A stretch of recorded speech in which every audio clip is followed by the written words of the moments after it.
I'm sure a lot of you have heard the question, how do you want to be remembered after you die? As a kid, my goal was to be remembered as the greatest baseball player that ever lived. As I got older, I lowered my expectations to just be remembered as a great baseball player.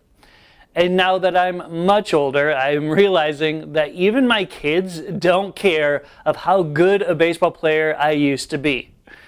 And you know what? At this point in my life, it doesn't matter anymore how good a baseball player my kids think I was.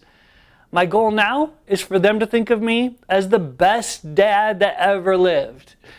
And it's funny how the things that you used to think were important now just don't seem to mean that much at all. And when you think about it, in the long run, will any of us be remembered 200 years from now? For the most part, probably not. I think that's why I love this quote that I heard a couple weeks ago at a preaching teaching convention.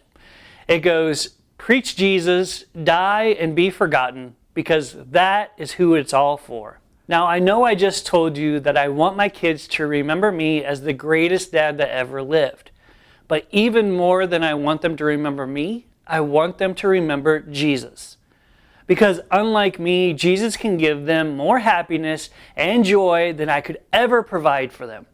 And as hard as it is for me to understand, Jesus loves them even more than what I do.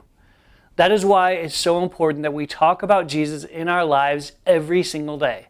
Because even after 2,000 years, he is still the most important person to ever walk this earth.